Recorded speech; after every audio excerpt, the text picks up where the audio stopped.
इसलिए उन्होंने सरेंडर कर लिया है। और आपको और हमको ये बताने में कोई खुशी नहीं हो रही है, लेकिन बताना उचित है कि भारत फिर एक बार गुलाम हो चुका है। और जब तक ये सरकार, मोदी सरकार चेंज नहीं होती और उसको चेंज नहीं किया जाता, तब तक ये गुलामी का साया हम पर मंडराता रहेगा।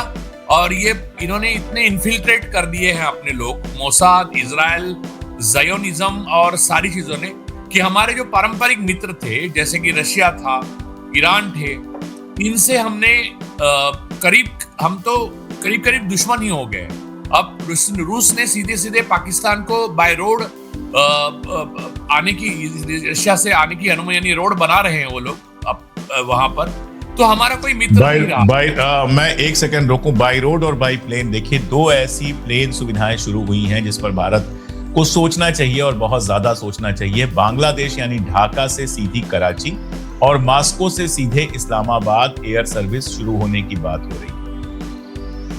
नहीं, उसमें एक बात है सर कि हमारा कौन मित्र है कौन शत्रु है, सोचने वाली बात, ये सारी सोचने वाली बात तो जो सरकार भारत की सरकार होती है वो करती है। यहाँ पर आप समझिए कि मोदी की कुर्सी का दांव टिका हुआ है। मोदी अब दिन में 10 बार कपड़े बदलते हैं और अलग अलग इवेंट्स बनाते हैं। वो इवेंट्स होते हैं, एआई का कोई, हमारा एक्चुअली एआई का जो प्रदर्शन हुआ उसमें क्या हुआ आपको मालूम है? वो एक्चुअली इवेंट है, लोगों को एक्चुअल क्या हो रहा है ये भुला देने के लिए। तो बात यह है कि वो प्रधानमंत्री की पद का कुर्सी बस पकड़ के रखे हैं, वो असल में गवर्नर जनरल ऑफ इजराइल से as a governor general of Israel काम कर रहे हैं। क्योंकि इलेक्शंस जो है, चुनाव जो है लूट गए हैं हमारे, उसमें भी इनका हाथ है।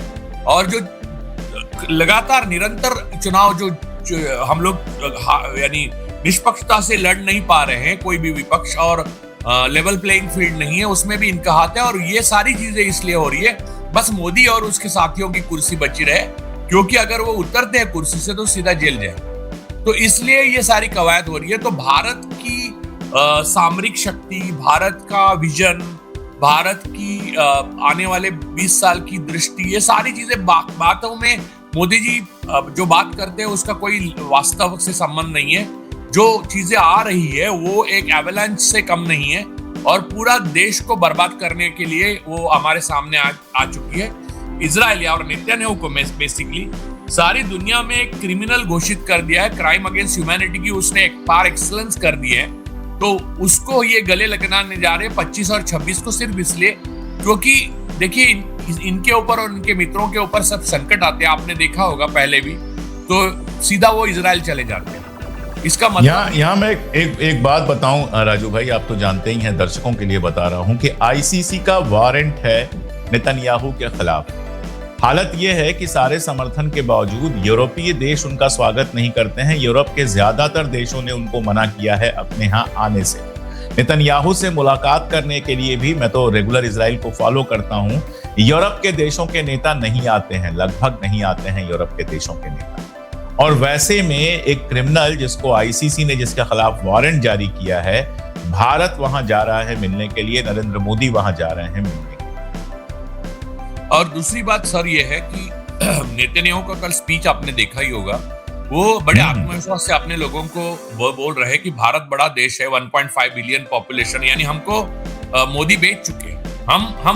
हमारा ओपिनियन जो है वो कोई मायने ही नहीं रखता।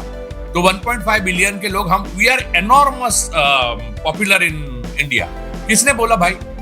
नेतन्याहू ने गाजा में जो किया उसके बाद पॉपुलैरिटी का सवाल ही नहीं उठता, वो क्राइम अगेंस्ट ह्यूमैनिटी था।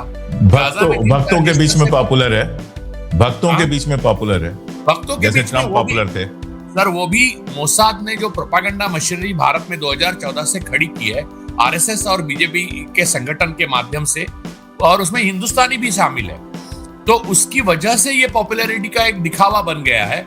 वरना ऐसी चीजें करने वाले व्यक्ति, देखिए भारत कभी भी एंटीसेमिटिक नहीं था, ना ही है। हमेशा एंटीसेमिटिज्म के खिलाफ गांधी जी ने अपना मुद्दा रखा था, लेकिन गांधी जी ने उसके साथ ये भी मुद्दा रखा था कि हम इजराइल को मान्यता नहीं दे सकते, क्योंकि यूरोप और स्पेशली जर्मनी, नाजी जर्मनी का पाप ये पैलेस्तीन क्यों ढोए? ये गांधी जी का गांधी जी ने जो लिखा है एक लाइन में, वो कहा है कि फलस्तीन वैसे ही फलस्तीनियों का है जैसे ब्रिटेन बरतानियों का है। और दूसरी बात सर ये है कि हम इसी बात को लेकर फिलिस्तीन को सबसे मान्यता देने वाला पहला देश बने। आज स्थिति है, और हम इस्लाम नहीं था उस टाइम से, यानी 3000 साल से हमारा ईरान के साथ रिश्ता है। छबार पोर्ट हमको खोना पड़ा क्योंकि ये मोदी जी की कुर्सी बचाने के लिए हर चीज हमने खोई है जो हमारे पास बेहतरीन थी, सुंदर थी, आजाद थी और सृजनशील थी। सिर्फ मोदी और 12,000 करोड़ रुपए उसके लिए दिए गए थे, वो पानी में डूब गए। हाँ, और 1.28 बिलियन की सोना भी 1.28 मिलियन टन सोना गायब है आरबीआई से, तो वो भी एक अलग ही चीज है। लेकिन अब तो आप पीएम केयर के सवाल नहीं पूछ सकते क्योंकि आप ये गुलामी किसी और अन्य देश के थ्रू आ रही है। हमारे देश में अंदरूनी ये मुद्दा होता तो अभी तक सरकार जा चुकी होती। सरकार जा नहीं रही है, इसकी ये वजह है क्योंकि ये अंदरूनी मुद्दा है नहीं, ये बाहर से हम गुलाम हो चुके हैं और मोदी जी ने उनको न्योता दिया है और इसलिए हम गुलाम हुए हैं। और 25 और 26 को हम अपने समझ लीजिए कि जो ताजपोशी तख्तपोशी है, जिन्होंने पेशी जो है जिन्होंने किया है उनको मिलने जा रहे हैं। वो इजराइल से हमारे देखिए ऐसे रिश्ते बनाने की कोई जरूरत नहीं थी अभी, क्योंकि इससे हमें सामरिक दृष्टि से ज्यादा सारे के सारे हम आर्ममेंट जो है, आर्म डील्स है वो इजराइल के साथ कर रही है। कि इसका क्या मतलब है? हम रूस के पुराने दोस्त रहे हैं। रूस एक बहुत बड़ी ताकत है और उनके पास जो संसाधन है उसकी तुलना इजराइल से की नहीं जा सकती। तो अब दूसरी तरफ से बिल गेट्स जिस तरह से कृषि खाद और ये इसमें जो हमारे जो किसान हैं उनके डेटा की मांग करते जा रहे हैं, और मुझे यकीन है कि मोदी जी दे देंगे क्योंकि वो ही इज अ कॉम्प्रोमाइज्ड।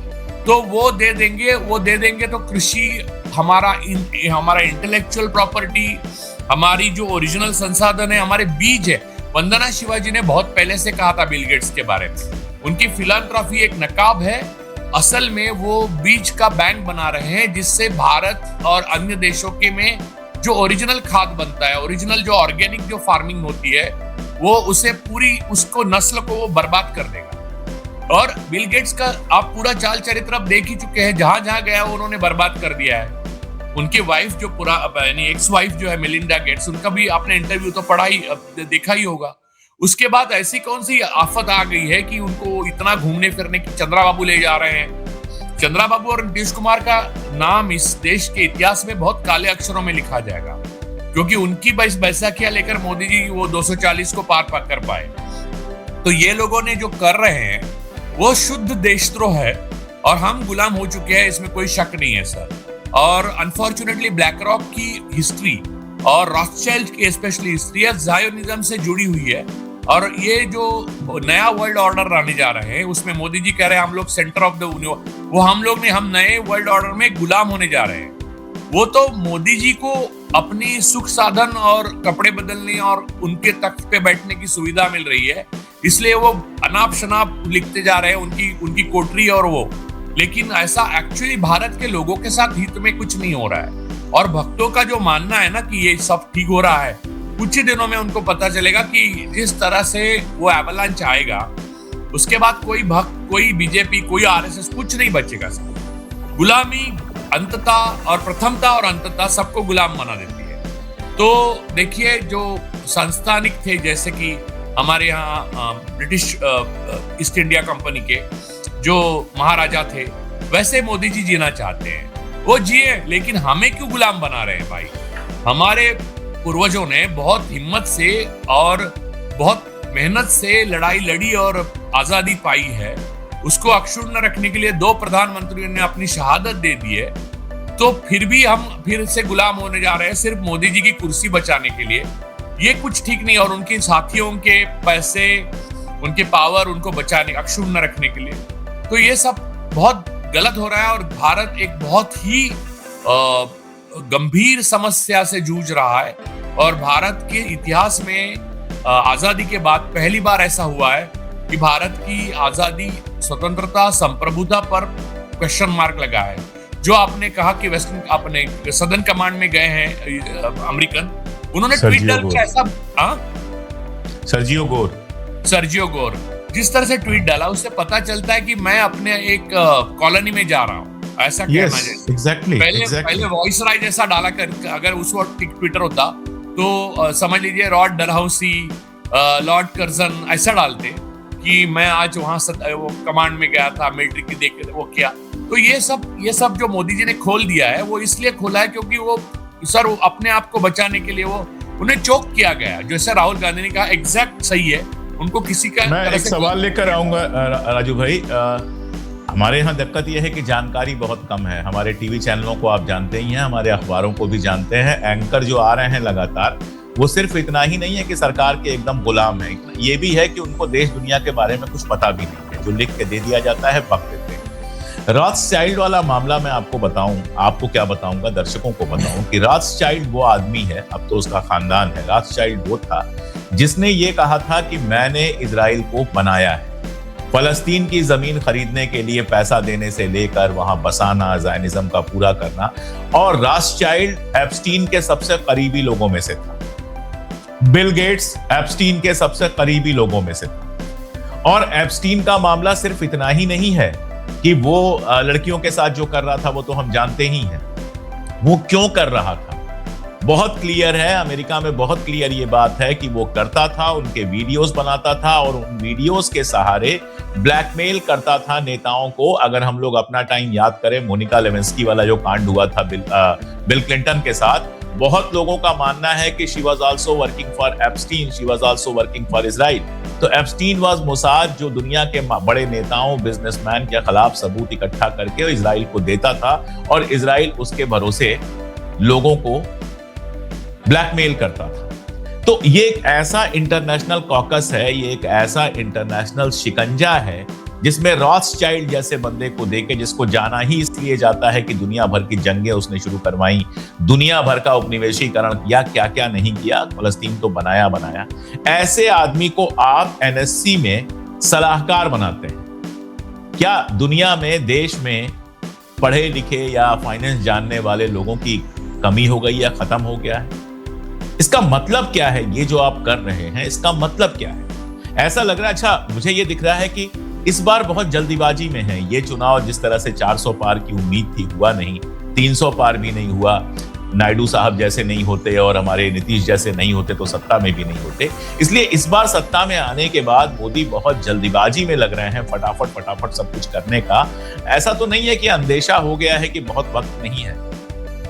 नहीं, एक बात तो है कि उन्हें पता चल गया है। देखिए ट्रम्प साहब ने, आप और हम जो बात कर रहे हैं, अगर आपको मेरी ये वीडियो पसंद आई है तो इसे लाइक करें, शेयर करें और मेरे इस चैनल को सब्सक्राइब करें प्लीज़।